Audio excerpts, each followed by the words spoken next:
American border cross की और क्या कैनेडियन बॉर्डर में एंटर हुआ।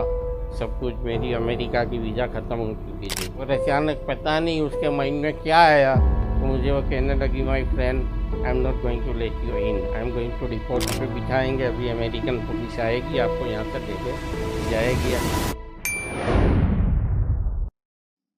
क्या आप ऐसा मानते हैं कि इंसान बिंदु भर के सपोर्ट से भी अपनी हारी हुई बाजी को भी जीत सकता है? जी हाँ, बिल्कुल सही है। अगर हम लोग हिम्मत ना हारे और हिम्मत से अगर हम लोग काम ले, तो चाहे वो कैसी भी तकलीफ हो, कैसी भी मुश्किल हो, एक छोटे से, जो कहते हैं ना, डूबते हुए को अगर कोई एक छोटा सा एक दोहरा भी मिल जाए ना, उसका सपोर्ट, तो आदमी बाहर आ सकता है। मेरे साथ एक वाकया हुआ था। जिस वक्त मैं अमेरिका में था, अमेरिका में न्यूयॉर्क में था, वहाँ मेरी किताब दिखा रही थी। तो मेरी वीज़ा वहाँ ख़त्म हो गई थी। मुझे वीज़ा के लिए जाना था कनाडा। कनाडा की मल्टीपल वीज़ा थी मेरे पास। तो मैंने सोचा कि मैं कनाडा चला जाऊँ, वहाँ से मैं अमेरिका की वीज़ा लेके वापस आ जाऊँगा। मैंने अपना साइकिल, सामान, सब कुछ वहाँ न्यूयॉर्क में छोड़ा और मैं बाई बस में जा रहा था मॉन्ट्रियल वीज़ा के लिए। अब जिस वक्त मैंने अमेरिकन बॉर्डर क्रॉस की और कैनेडियन बॉर्डर में एंटर हुआ, सब कुछ मेरी अमेरिका की वीज़ा ख़त्म हो चुकी थी। जैसे मैं कैनेडियन बॉर्डर पे आया, वहाँ पे कोई एक स्पेनिश लेडी थी, इमिग्रेशन ऑफिसर।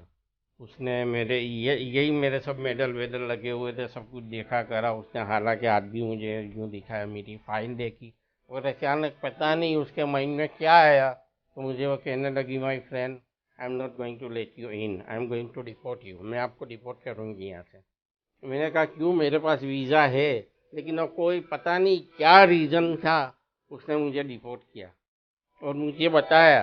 कुछ मेरे साथ दूसरे भी लोग थे जिन लोगों को डिपोर्ट किया था, कि हम आप लोगों को यहाँ पे बिठाएंगे, अभी अमेरिकन पुलिस आएगी, आपको यहाँ से लेके जाएगी अमेरिका, और वहाँ आपको, वहाँ की पुलिस पता नहीं क्या करेगी, आपको जेल में डालेगी या डिपोर्ट करेगी। वहाँ से हम लोगों को वापस ले गए अमेरिकन बॉर्डर पे। वहाँ जाके हम बैठे हुए थे।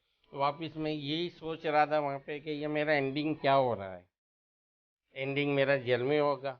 वहाँ बैठा हुआ था, मुझे पता था कि मैं विदाउट वीज़ा तो अमेरिका में जा ही नहीं सकता, क्योंकि अमेरिकन लॉ में है कि कोई कंट्री का अगर कोई बड़ा इंसान भी हो, कोई डिग्निटरी भी हो, विदाउट वीज़ा अमेरिका में नहीं जा सकता। वहाँ बैठा हुआ था, मेरे साथ दूसरे कुछ लोग बैठे हुए थे। अब जिस वक्त मैं बैठा था, ऊपर वाले को याद कर रहा था कि या अल्लाह कुछ मदद कर, और मेरे सामने जो एक इमिग्रेशन ऑफिसर वहाँ बैठा था, अमेरिकन इमिग्रेशन ऑफिसर, वो मेरे सामने कंटिन्यू देख रहा था।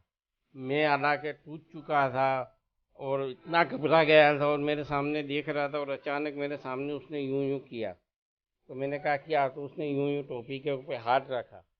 मैं समझ गया कि यह कह रहा है कि तुम्हारी टोपी बहुत अच्छी है, लेकिन फिर भी अनजान बन गया। मैंने कहा, एक मुझे जो आपने अभी सवाल किया था, बिंदु, एक छोटा सा मुझे मौका मिला था, मैं सीधा खड़ा हुआ, अपनी फाइल लेकर उसके पास गया, और मैं अनजान बन के एकदम दूरस्थ हुए मैंने सवाल किया था कि सर, व्हाट यू से, आई डिडंट अंडरस्टैंड।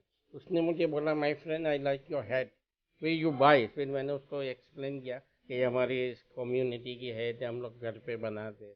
फिर मैंने फ़ौरन मैंने कहा, सर, ये मैं साइकिल से इतने सालों से घूम रहा हूँ, एक अच्छे मकसद के लिए निकला हूँ, पीस मैसेज लेके निकला हूँ, और इतनी इतनी कंट्री में जाके आया हूँ, सर मुझे डिपोर्ट ना करे, मुझे आप वीज़ा दे। तो उसने बोला कि my friend, in America without visa nobody can enter, और हम नहीं दे सकते। मैंने इतनी रिक्वेस्ट की, इतना कुछ किया, इतनी देर में वहाँ की पुलिस आई। जितने लोग बैठे हुए थे ना, सबको बोला चलो, सबको ले गई। मैं भी खड़ा हुआ, लेकिन मेरे नसीब कुछ अच्छे थे। वो इमिग्रेशन ऑफिसर ने पुलिस वाले को कहा कि मैं भी इनसे बात करता हूँ, let me speak with this guy, तुम वो आना थोड़ी देर के बाद। मैं खड़ा हुआ था, और मुझे मेरे सामने देख के बोले कि तुमने इतना अच्छा काम किया, मुझे लगता है मैं किस तरीके से आपको हेल्प करूँ। और उसके माइंड में पता नहीं क्या आया, मुझे अचानक वो कहने लगा, my friend, just stay here, I will be back in 5 minute, कहीं भी जाना नहीं। मैं वहीं खड़ा रहा। वो अंदर ऑफिस में गया, थोड़ी देर के बाद वो वापस आया। उसके हाथ में एक चोपड़ा था, कुछ इमिग्रेशन लॉ की बुक थी। वो फटाफट फटाफट वो पन्ने पलट रहा था, और अचानक एक जगह पे उसने जोर से हाथ मारा। My friend, you are so lucky. मैंने कहा, सर व्हाट?